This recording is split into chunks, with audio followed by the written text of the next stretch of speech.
In the Brothers Karamazov, Dostoevsky tells the tale of an old woman, Madame Holocaust's confession to the monk Zosima, and her concern as she faces death, that her lack of confidence, her doubt, is because of a lack of faith.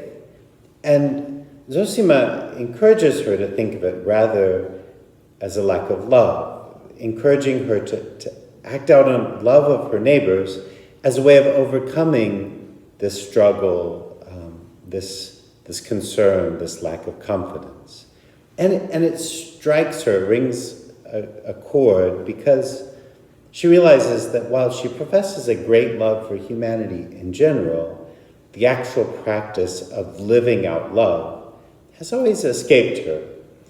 And Dostoevsky puts on the lips of this old priest the story of a doctor who also struggled greatly with love. He found bitter disappointments in dealing with the reality of love. And he says, I love humanity, but the more I love humanity in general, the less I love people in particular. He goes on to say, I'm incapable of living in the same room with anyone for 2 days together. He would not have done well during coronavirus. As soon as anyone is near me, his personality disturbs me and restricts my freedom. The slightest irritation rattles the poor man's nerves. He bristles at the way someone talks, sneers at the way someone walks or wheezes, and can barely tolerate the manner of someone's dress or bearing. In 24 hours, I hate the best of men. I become hostile to people the moment they come close to me. It's an interesting story and perspective, and it really made me think, especially considering Paul's very clear call in the readings today, that he says with a certain inescapable directness, he says, in the name of the encouragement that you owe me in Christ, in the name of the solace that love can give, the fellowship in spirit, compassion and pity, I beg you, make my joy complete by your unanimity, possessing the one love, united in spirit and ideals, never act out of rivalries or conceit. Rather, let all parties think humbly of others as superior to themselves, each of you looking to others' interests rather than to your own. Your attitude must be Christ's. The practice of love is incredibly demanding.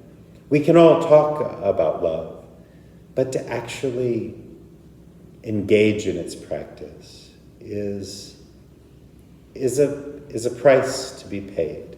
I think most of us want to be able to experience love. We just don't want to pay for it. And I've had a chance to think about this a lot as we kind of work our way through the isolation of the pandemic.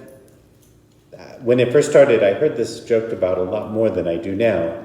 But a lot of people said, oh, I was made for this. This whole not having to shake hands, not having to hug, 6 foot distance, if only it could be 12, right? That there was a sense for some that this would be a relief from the ways that we have to constantly engage each other. I don't know that many of us found the relief to be lasting. And I think most of us would like to be in contact with each other. And yet, the cost of love is real. And that's a real cost if we're with just a few people, or as we re-engage one another and find ourselves open again to each other. And so I thought this was timely, that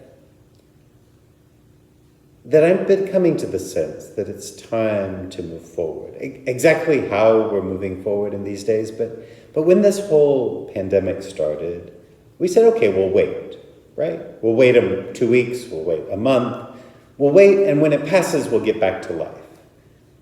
But I think it's time to get back to life, whatever that will mean for tomorrow and for next week and for next month. I hope that we'll be able to get back to more and more elements of life as the time goes on. But I think we're less and less inclined to just wait this out. And I've seen that in a variety of ways, some healthier than others. One of our parishioners told me just a couple of weeks ago, she said, yeah, no, we really wanted to go and visit my parents.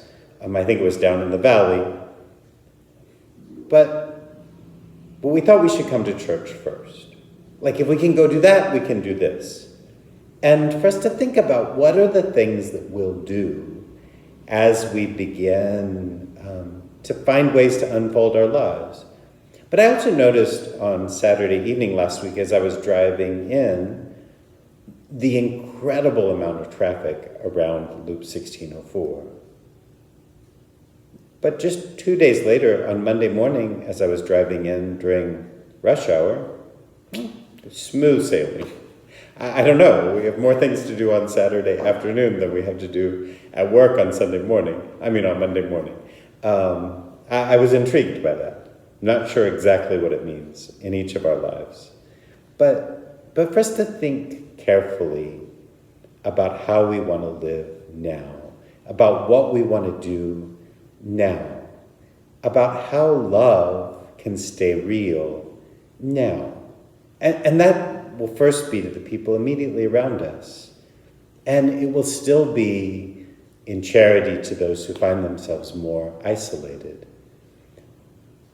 But I think there is a demand on us to engage personally and emotionally our brothers and sisters in ways that require love, in ways that we had an excuse to step back from during the pandemic, and maybe even took advantage of that excuse. But I don't think it's where we really want to end. It's not who we really want to be. And so for us to not let some new normal happen to us, but rather make the choices about how we will engage each other, about how we'll engage church and community, about how we will love, not just philosophically, but practically, how we'll do the work of love as we make our choices these next weeks and months, as we continue to live our lives even under less than ideal circumstances.